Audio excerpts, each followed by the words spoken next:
सागर से भी गहरा है, तुम कितना कंकड़ फेंकोगे, चुन चुनकर आगे बढ़ेंगे दादा, तुम दादा को कब तक रोकेगे। दादा आपण या ठिकाणी संबोधित करावं। आज या वडवणी शहरामध्ये महायुतीचा उमेदवार या नात्यानं माझ्या प्रचारासाठी आलेले महायुतीचे महाराष्ट्राचे नेते, बीड जिल्ह्याचे पालकमंत्री आदरणीय धनंजय भाऊ मुंडे साहेब, कल्याण काका आखाडे, राजेशजी घोडे, रविराज बडे, जयसिंग भैया, शेषराव जगताप, सोमनाथ भाऊ बडे, सर्जेराव आळणे, संदीप वावळे, कानिकराव मुंडे, हरुण कुरेशी, औदुंबर सावंत, महादेव उजगरे, बंसीभाऊ मुंडे, गंपू काका पवार, बीएम पवार, बजरंग साबळे, सचिन लंगडे, असलम कुरेशी, पांडुरंग अंडील, व्यासपीठावरील सर्वांची माफी मागून सर्व सन्माननीय व्यासपीठ आणि व्यासपीठासमोर हजारोच्या संख्येनं वडवणी तालुक्याच्या काऱ्याकोपऱ्यातून आलेले मतदार बंधूंनो, आमच्या लाडक्या बहिणींनो, तरुण मित्रांनो, पत्रकार मित्रांनो, 10 वाजता सभा आपल्याला बंद करायची। मी थोडक्यात या ठिकाणी फक्त 5 मिनिटात बोलणार आहे। या मतदारसंघामध्ये वडवणी तालुक्यातली काही गावं 2009 मध्ये माजलगाव मतदारसंघात जोडली, पूर्वी चौसाळ्यामध्ये होती, आणि काही गावं मात्र वडवणी शहरासह गेल्या अनेक वर्षापासून माजलगाव मतदारसंघामध्येच आहे। वडवणी तालुका निर्मितीचा हा इतिहास, वडवणी तालुक्याच्या निर्मितीचा इतिहास हा आपल्या डोळ्यासमोर आहे।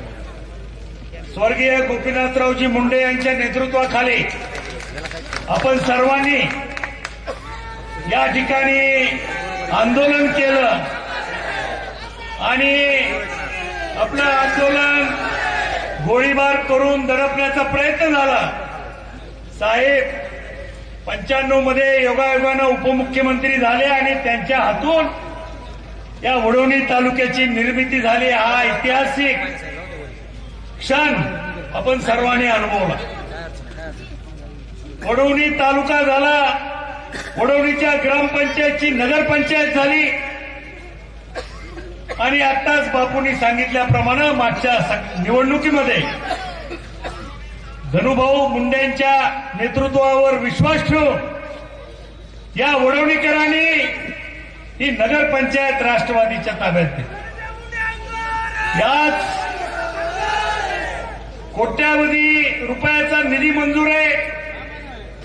प्रकरण काही ज्यांना खरं या शहराच्या विकासाशी काही घेणं देणं नाही, अशा लोकांनी हे प्रकरण कोर्टात नेलंय, त्यामुळे थांबलेलं आहे। परंतु निश्चितपणानं या निवडणुका आणि आचारसंहिता संपल्यानंतर त्यात मिळालेली स्थगिती उठवून या ठिकाणी ही 60 कोटी रुपयाची कामं, काही इमारतीची कामं या ठिकाणी पूर्ण करण्याच्यासाठी निश्चितपणानं आम्ही बांधील आहोत। या वडवणी तालुक्याच्या दृष्टीनं आजपर्यंत सर्वात महत्वाचा प्रकल्प अप्पर कुंडलिकेचा प्रकल्प, या मतदारसंघातील 10,000 एकर जमीन भिजवणारा प्रकल्प, वडवणी तालुक्याचा नंबरवर करणारा प्रकल्प 25 वर्ष वादात अडकला होता। मी आणि केशवराव आंधळे यांनी या प्रकल्प होण्यामध्ये लक्ष घातलं। मुंडे साहेबांनी पहिल्यांदा प्रशासकीय मान्यता दिली, पुढं निधीची व्यवस्था अजितदादाच्या काळात झाली आणि देवेंद्र भाऊ मुख्यमंत्री झाल्यानंतर हा प्रकल्प पूर्णत्वाला गेला। आज या तालुक्यातील दुसरा महत्वाकांक्षी प्रकल्प साळिंब उपसा जलसिंचन योजनेचा प्रकल्प 14,500 एकर जमिनीला पाणी सिंचनाची व्यवस्था करणारा प्रकल्प शासनाने मंजूर केलेला आहे. आणि म्हणून भविष्य काळात या महायुती सरकारच्या माध्यमातूनच हा प्रकल्प पूर्णत्वाला जाऊ शकतो. महाआघाडीचं नतद्रष्ट सरकार जर आलं तर निश्चितपणानं हा प्रकल्प रखडू शकतो. आणि म्हणून वडवणीक करायला मला विनंती करायची की हा महत्वाकांक्षी प्रकल्प पूर्ण करण्यासाठी येत्या 20 तारखेला मला आपल्या आशीर्वादाची गरज आहे, आपल्या पाठिंब्याची गरज आहे. मी तुमच्यापुढे माझा जाहीरनामा मांडलेला आहे. मी आपल्याला ग्वाही देतो, मी आपल्याला वचन देतो की पुढच्या 2 वर्षाच्या काळात महायुतीचं सत्ता आली तर हा प्रकल्प पूर्ण करून एक आगळा वेगळा वडोली तालुका संपूर्ण महाराष्ट्रामध्ये सिंचनाच्या बाबतीत 1 नंबरचा तालुका, हे जे काही आमचं करण्याचं स्वप्न आहे ते स्वप्न आम्ही पूर्ण करून दाखवू. त्यासाठी आपण आशीर्वाद द्या, भरभक्कम पाठिंबा द्या, एवढीच कळकळीची विनंती करतो.